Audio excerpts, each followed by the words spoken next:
Okay guys, mag-capacity test tayo. So ito na capacity test ko na to dati, mga lumang battery ko na to. So ano ko siya, disassemble at saka mag-capacity test tayo. So yung iba ayun, i-charge ko muna gamit yung 3.2 volts ay 3.65 volts na charger. So ito na full charge na, mag-capacity test tayo dito gamit yung ating tester. Ayan. So ito guys, kailangan to ng 5 volts na power supply. Nakakonect na siya dito sa ating 220 volts na outlet. Ito, ikabit na natin siya yung battery. Ito yung sa pag test ng capacity, para makuha natin yung capacity. Ito yung dati niyang capacity, 3385 milliamp hour. So ngayon, dahil nagluluko na yung battery pack, na backlash ko na ulit at ulitin na natin yung test. Baka bumaba na yung ano nito. May ilang battery dito na nasisira na. Ayan, kaya mabilis na siyang malubat. So yung iba dito okay pa naman, yung iba rin ay mababa na yung capacity. Ito, ayan yung voltahe niya, 3.4.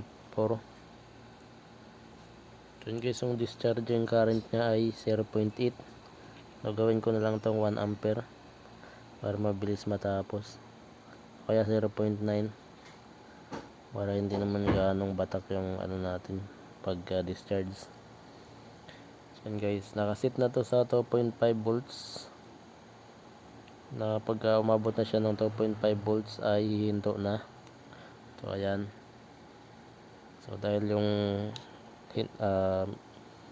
minimum nito voltahe niya ay 2.5, pinakasagad na drain. Ayan. So kung gusto natin balik sa dati, diinan lang.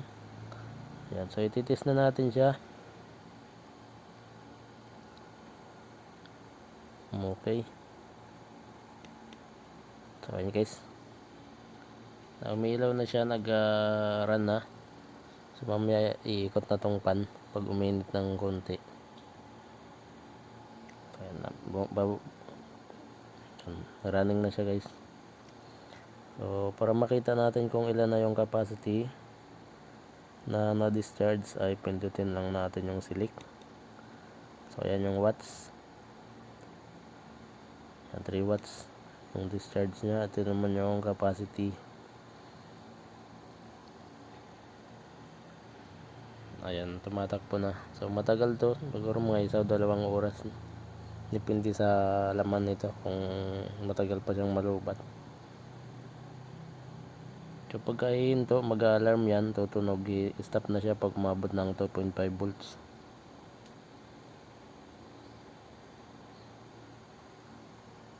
Ito yung LiPo4 na 3.65 yung full charge. Yan, standby niya ay 3.2 volts.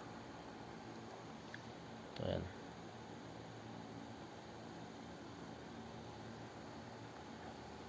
Manda na yung pan natin kasi umiinit na yan.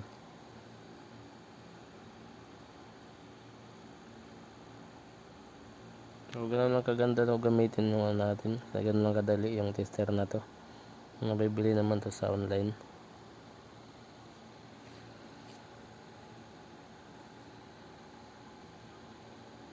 Yan. So hanggang dito lang muna yung vlog ko guys.